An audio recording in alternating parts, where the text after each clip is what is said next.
الشيطان الرجيم بسم الله الرحمن الرحيم إنما تنذر من اتبع الذكر وخشي الرحمن بالغيب فبشره بمغفرة وأجر كريم إنا نحن نحيي الموتى ونكتب ما قدموا وآثارهم وكل شيء أحصيناه في إمام مبين صدق اللہ العظیم۔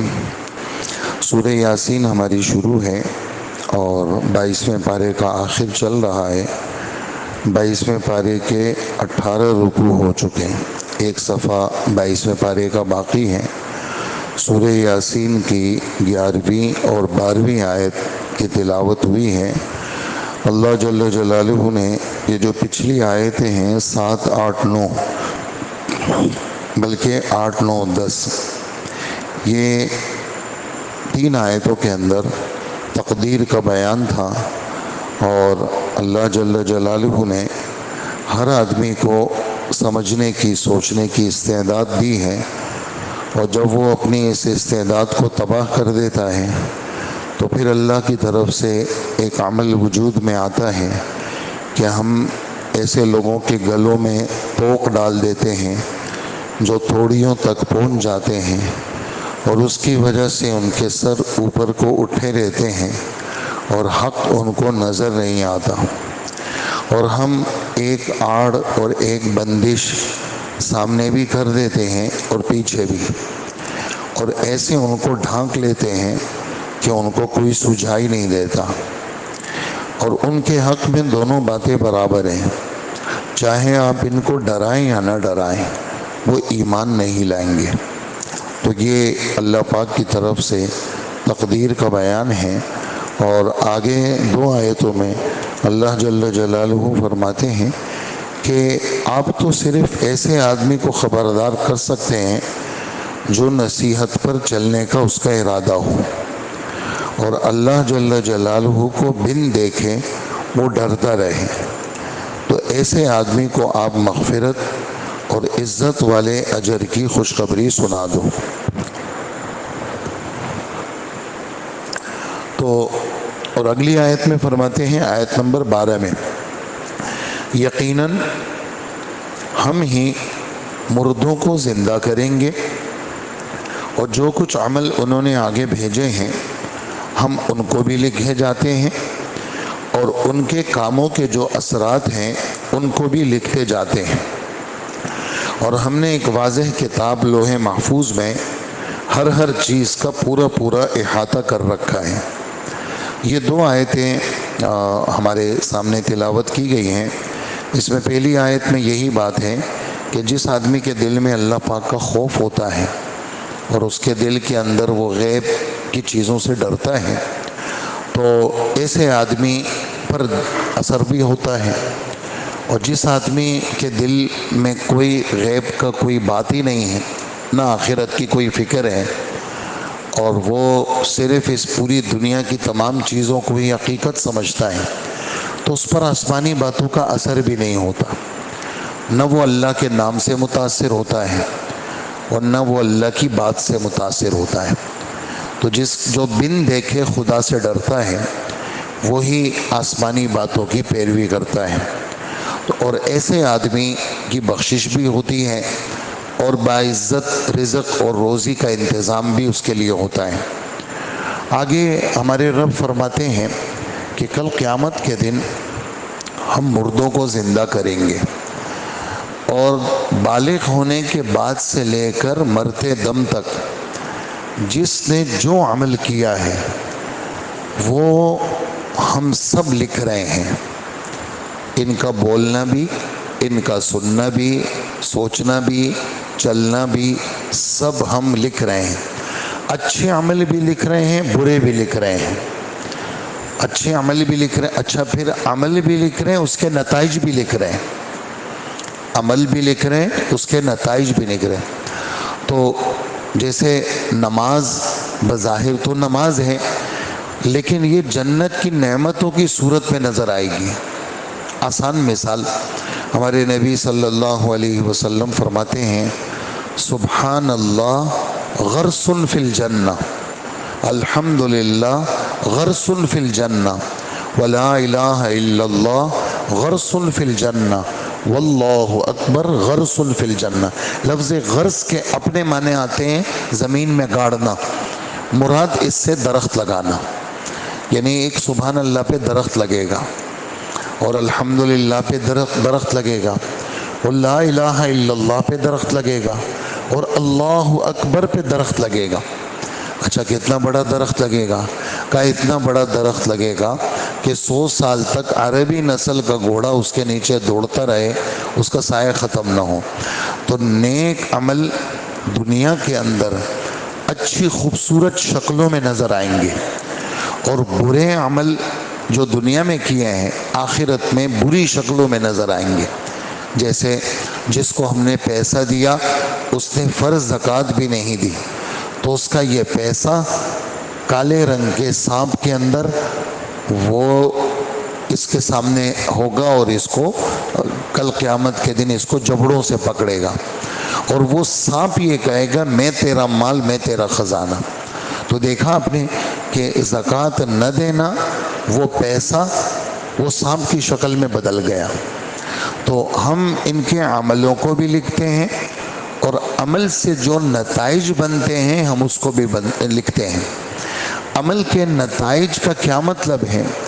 اس کا ایک مطلب مفسرین نے یہ لکھا ہے، آپ کسی عمل کے وجود کا سبب بنے۔ کوئی اچھی بنیاد آپ نے ڈالی،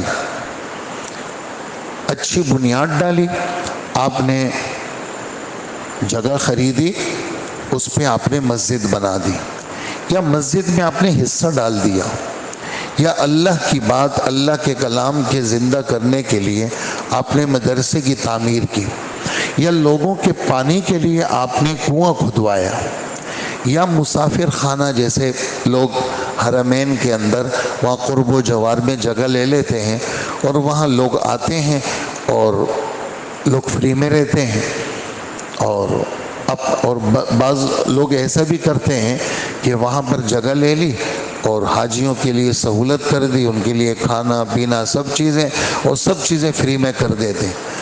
تو ایسی جگہ جہاں پر اللہ کے مہمان ٹھہرے، مراکز بناتے ہیں لوگ، تبلیغی مراکز بناتے ہیں، بیرون ممالک سے مہمان ٹھہرتے ہیں، اجتماعات میں جگہ بناتے ہیں، تبلیغ کے لیے جو لوگ نکلتے ہیں ان کے لیے مرکز بناتے ہیں۔ غرض یہ ہے کہ ہر وہ عمل جو صدقہ جاریہ کی صورت میں باقی رہے، تو اللہ پاک فرماتے ہیں ہم ان کا عمل بھی لکھتے ہیں، اور اس کے بعد کے جو نتائج ہیں، یعنی بندہ تو چلا گیا، اس کے نتائج اس کو ملتے رہتے ہیں۔ اور اس کی اچھی وضاحت حضور صلی اللہ علیہ وآلہ وسلم کی ایک حدیث سے ہوتی ہے کہ اللہ کے رسول فرماتے ہیں اذا مات الانسان انقطع عنہ عملہ، جب آدمی مر جاتا ہے اس کے عمل کا تعلق کٹ جاتا ہے، بندہ گیا اور عمل منقطع ہو جاتا ہے۔ لیکن چند چیزیں ایسی ہیں کہ عمل کا تعلق ختم نہیں ہوتا۔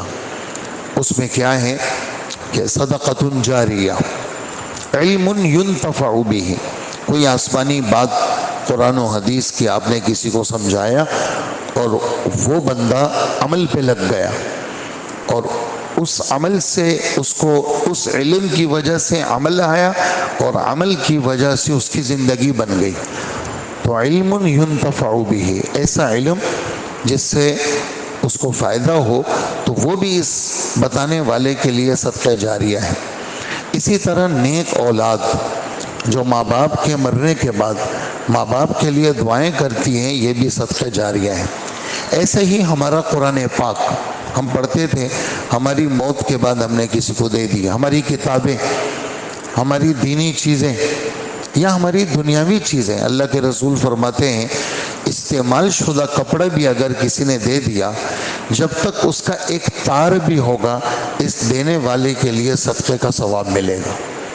تو یہ عملوں کے آثار وہ بھی اللہ پاک فرماتے ہیں ہم لکھتے ہیں۔ اور دوسری تشریح حضرات نے یہ اس کی ہے کہ دنیا کے اندر آدمی جو نقل و حرکت کرتا ہے یہ نقل و حرکت بھی لکھی جاتی ہے. مثلا مدینہ منورہ کے قریب میں ایک قبیلہ تھا، کچھ لوگ تھے بنو سلیمہ کے. تو مسجد نبوی کے قریب میں کچھ جگہ خالی ہو گئی، تو وہ تھوڑے سے فاصلے پہ رہتے تھے. تو انہوں نے ارادہ کیا کہ یہ جگہ خالی ہو گئی، ہم پورا قبیلہ یہاں شفٹ ہو جاتا ہے تاکہ مسجد کے قریب رہیں گے اور آنا جانا آسان ہوگا. حضور صلی اللہ علیہ وآلہ وسلم کو پتہ چلا، آپ نے فرمایا بنی سلیمہ مکانکم تکتب آثارکم، اے بنو سلمہ کے لوگ قریب مت شفٹ ہونا، قریب مت آنا، تم اپنی اپنی جس جگہ پر تم ہو وہیں رہو. جو تم چل کے مسجد کی طرف آتے ہو تمہارے نشان قدم بھی اللہ لکھتے ہیں. یعنی نیک عمل کے اندر جو نشانات پڑتے ہیں، یعنی ہر قدم پہ نیکی ملتی ہے، قدم پہ گناہ معاف ہوتے ہیں اور جنت کا درجہ بلند ہوتا ہے. تو نیک عمل کے جو آثار ہوتے ہیں وہ بھی اللہ جل جلالہ اس کو بھی اللہ پاک ضائع نہیں کرتے. وہ چیزیں اللہ جل جلالہ کے یہاں کیا رہتی ہیں؟ محفوظ رہتی ہیں. جیسے ہمارے تبلیغی بزرگ وہ فرمایا کرتے تھے کہ اس وقت دنیا کے اندر عمل کی جو مشقت ہے یہ تو ختم ہو جائے گی لیکن عمل کی برکات باقی رہیں گی. اب یہ فجر کے لیے اٹھے ہم اور بہت سالوں کی نیند پوری نہیں اور مشکل اور تکلیف، لیکن ساری مشکلات کو برداشت کر کے وضو کر کے بندہ آ گیا. تو یہ بظاہر تو ایسا لگا کہ میں نے بہت جبر کر کے میں آیا ہوں، مشقت ہو گئی، لیکن بظاہر تو مشقت ہے لیکن مشقت ختم ہو جائے گی، لیکن اس عمل کا اثر باقی رہے گا. پھر یہ فجر اگر چلی گئی تو کائنات ختم ہو جائے گی، لیکن یہ والی نماز جو آج کی تاریخ میں ہم نے ابھی پڑھی ہے کہ واپس نہیں آئے گی. وہ کل والی نماز ہے، آج کی نماز تو آج کی ہے. لہٰذا جو آدمی ہو سکے مشقت جتنا اٹھا سکے وہ اٹھا لے اس دنیا کے اندر، اس لیے کہ قبر میں تو آرام ہی کرنا ہے اور قبر میں تو سونا ہی ہے. اپنے آپ کو عمل سے عمل، ایک عمل ختم ہو دوسرا، پھر ختم ہو تیسرا، پھر ختم ہو چوتھا.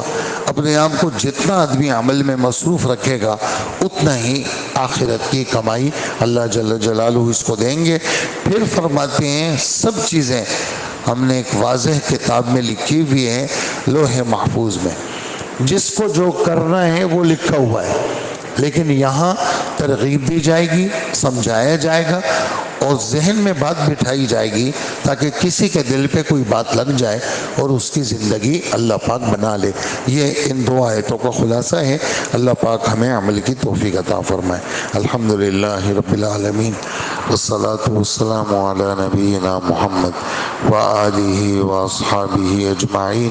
اے اللہ ہمارے گناہوں کو معاف فرما، ہماری مغفرت فرما، عافیت عطا فرما اور ہمیں کسی کا محتاج نہ بنا، اور 100% برکتیں رحمتیں ہمیں نصیب فرما.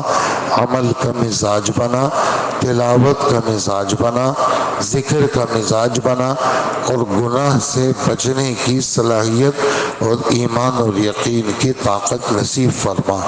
آج کا پورا دن آپ کے حوالے ہیں. اللہ ہمارے ذریعے سے دین کو زندہ فرما، دین کی حفاظت فرما اور دین کی اشاعت فرما. جو رزق آپ نے ہمیں دیا ہے اسے اپنے دین پر لگانے کے لیے ہم سب کو قبول فرما، ہم سب کی دعائیں قبول فرما. آج دن کے سارے کام اپنے فضل، اپنے کرم، اپنے رحم سے آسان فرما. ہم سب کی دعائیں قبول فرما. وصلی اللہ وسلم علی نبینا محمد وآلہ واصحابہ وامتہ اجمعین. آمین برحمتک یا ارحم الراحمین.